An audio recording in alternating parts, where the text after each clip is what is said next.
In the beginning, the Gnome King was a marvelous monster. He built huge caverns of crystals, huge caverns of diamonds and emeralds, every jewel, every shiny, huge mammoths. One day, he breached the surface and looked onto the world. A shine caught his eye. One of his rings had reflected the light. It was so beautiful to him that he had found his purpose. He dug and went through under the land of Oz and erected a huge mammoth of emeralds, a huge mountain range full that, as magic shined on it, would sprout flowers. This was so beautiful for him.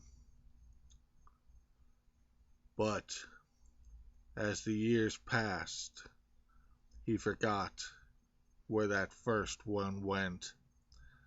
Growing the other ones big enough took time, and the madness grew deep. None could find it because what was happening in the land of Oz was stronger than his magic. The Wizard King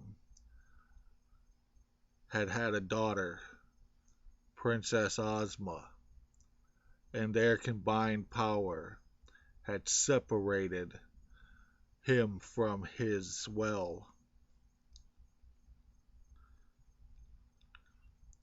He was outraged and poisoned the land as far as he could, completely surrounding Oz, becoming the deadly desert with his Gnome King tower high above, looking down on the yellow brick road. Many, many, many years passed. 100, some would say, but time runs differently in Oz. And many, many terrible things happened. The witches, very powerful, had cursed Ozma into an old lady. With the wizard's help, he was able to stop most of it. But the witches were strong, and with them and the princess of the dark, they had all they needed. Ozma and the Wizard King were no match. They formulated an army.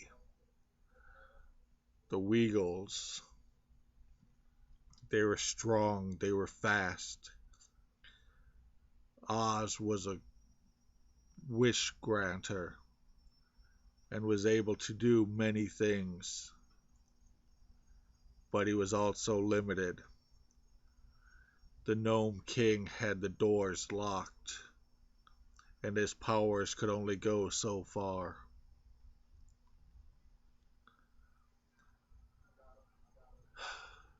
I wish I had the comic book, but I don't. Ozma was given the umbrella as a gift. The monkeys were given a hat in order for 3 wishes. They would perform 3 tasks, and so long as the monkey had the hat on, it could separate itself from the Witch of the East's commands, because they were the witch's army. and they didn't like it. Once separated, they could talk through him, and he could.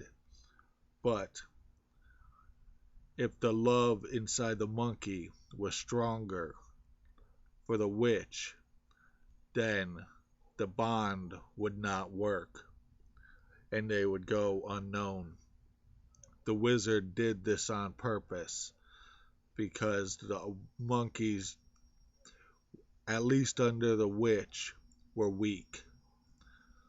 And if they had to unify and become in order, nothing could stop them without the Gnome King's fall.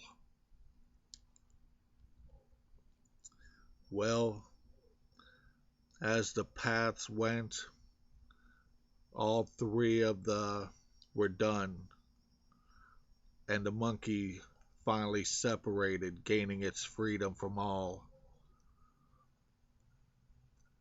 Its third wish was to destroy the witch, but she was strong, and he lost many, because one had turned traitor and protected her. She needed power. With the Ozma, with the king, and with the monkey, she had to find strength. So she went to the Princess of the Dark. Using her strength, they built a well deep under the deadly desert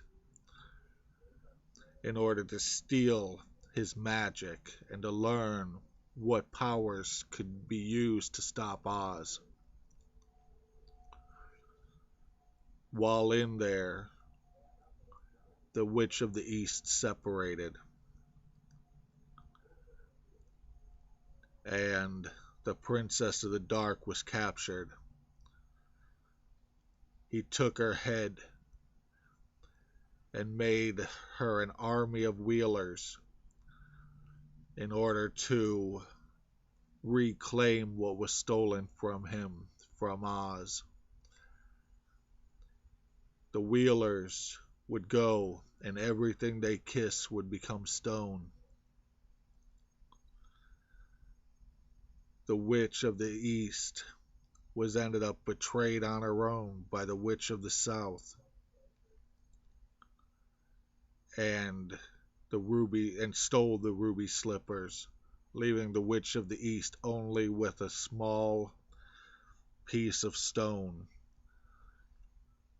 that granted her much power, but nothing like the rubies would. They escaped, and the Princess of the Dark and her wheelers, who were told to be afraid of her, began destroying the cities around the land of Oz. The Royal Army of Oz was called in. The Tinkers built a man made of metal that was unable to be turned to stone. He was their only hope. The Witch of the East killed Oz, and Princess Ozma, with her band, the Scarecrow, the Lion, and the Tin Man, were back on another trek, separated. Now that the third quest was finished, the monkeys would not stop. They charged her. Being still in the cursed form, she was still an old lady. She opened her umbrella, and it turned into a star. The star person exploded. The monkeys flew everywhere, trying to avoid the streaks. It plopped there, like a statue, and they talked.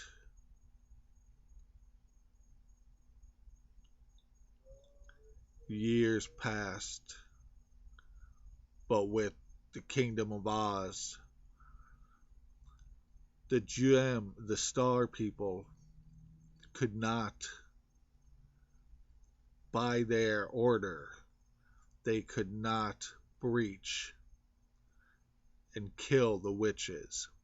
They are not there to kill. They cannot kill. They can block, but they can't steal. They can't kill. They can't, that's not what their powers are. They're not destroyers, but they can prevent. They can shield.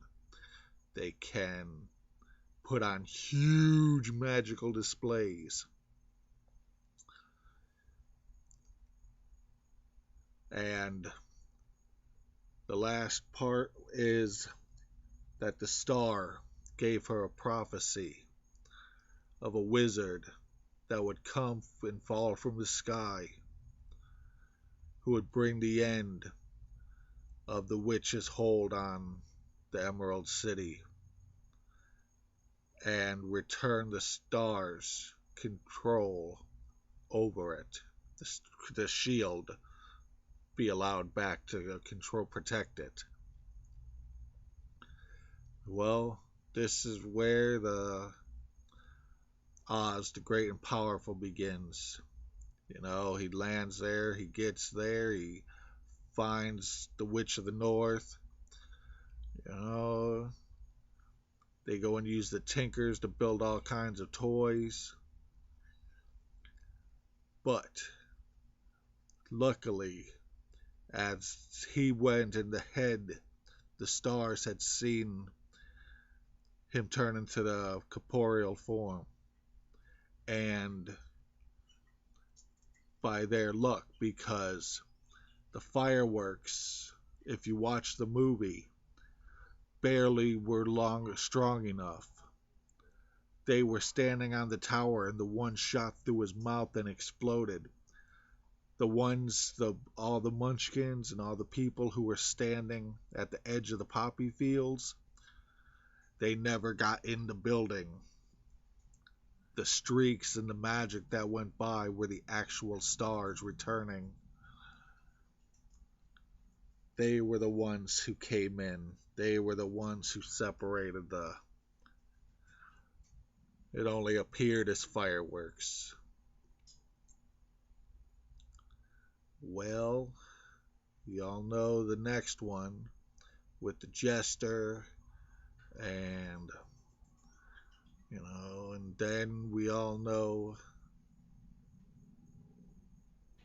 Wizard of Oz, how Dorothy ended it.